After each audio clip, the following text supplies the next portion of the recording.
அன்பானவர்களே, இயேசு கிறிஸ்துவின் நாமத்தில் உங்கள் யாவரையும் வாழ்த்துகிறேன்.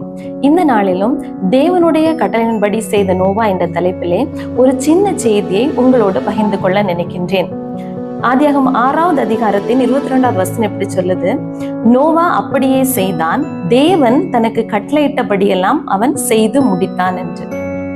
இந்த வசனத்தின் முந்தைய பகுதிகள் நமக்கு சொல்லுவது, மனுஷர் தேவனுக்கு பிரியமில்லாத காரியத்தை செய்தனால உலகத்தை அழிக்கும் முன்பு தேவன் நோவாவிட்ட ஒரு பேழையை செய்ய சொன்னார்.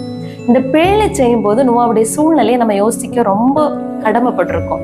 இந்த பேழையை நோவா செய்துட்டு இருக்கும்போது பல விதமான இழி சொற்கள், அவமான வார்த்தைகள், ஐயோ இவன் இப்படி பேழை செய்யறா, எங்க நடக்க போகுது, இப்படி எல்லாம் சொல்லியிருப்பாங்க.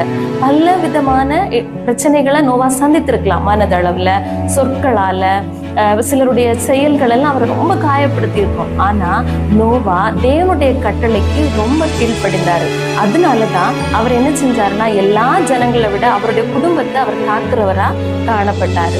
இப்படிப்பட்ட சூழ்நிலையில இங்கு நாம கூட காணப்படலாம். தேவனுடைய கட்டளையை கீழ்ப்படுகிறதா, இல்ல இந்த உலக பிரகாரமான ஜனங்கள் சொல்றத காதுல கேட்கிறதா, அதற்கு ரியாக்ட் பண்றதா அப்படின்னு சொல்லிட்டு நம்ம இந்த நாள்ல கூட நம்ம சிந்தித்து கொண்டிருக்கலாம். இந்த வசனம் உங்களுக்கு முன்பாக இருக்கிறது. தேவன் தனக்கு கட்டளையிட்டபடியெல்லாம் செய்தான் அப்படின்னு சொல்லி இந்த வசனம் நமக்கு சொல்லுது. இப்படிப்பட்ட காரியத்துல நம்ம சிந்திக்க வேண்டியது நோவாவை போல சிந்திக்கணும்.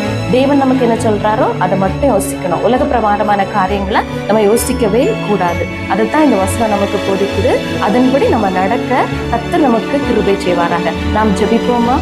அன்புள்ள இயேசுவே, இந்த நேரத்துல கூட நீர் கட்டளையிட்டபடியே நோவா செய்தார் என்று நாங்கள் தியானித்தோம் கர்த்தாவே.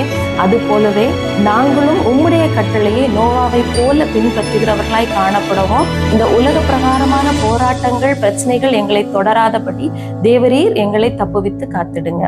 இவை யாவற்றையும் இயேசுவின் மூலமே ஜெபிக்கிறோம் நல்ல பிதாவே, ஆமேன்.